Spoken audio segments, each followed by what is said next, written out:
Phyllis Loud, King Man representing righteousness. Lion,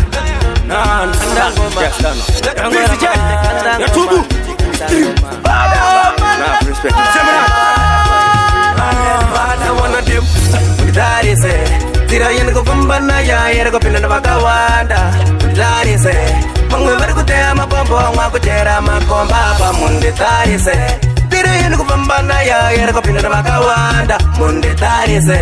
mungeveri kutea mapombo mwakochera makomba apa pachampukampuka nguva yatango papa tondo tachaputikirwa tamirapa vari kutsvaga mishonga yekuti tonofira apa kunyengedza negoja mbapa doti musiki wangu ndibatsire ati kufamba pane mandimba ngatikwature takananga mberi tanetagara shure tichingomunzira pati kwatapakwakure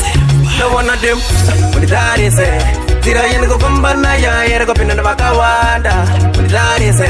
mungeveri kutea mapombo mwakochera makomba apa munditarise Tirayen kupambana ya yera kopinda makawanda munditarise mungeveri kutea mapombo mwakochera makomba apa ingira ndina usa King of Fred, one heritage bank of Epta India akaseta zvinu ndikanufa Nendai, takasiyamba daikoko dengezo nimsazo kanga notimba datsuka Kuramba chikuimbira indoda, taurira pasi, vavengi vangazonzwa Ikaroziva kupinda kwanga zomboda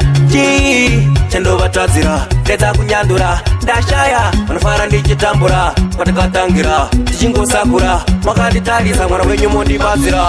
Munditarise Tirayen kupambana ya yera kopinda makawanda munditarise mamwe vari kutea mapombo mwakochera makomba apa munditarise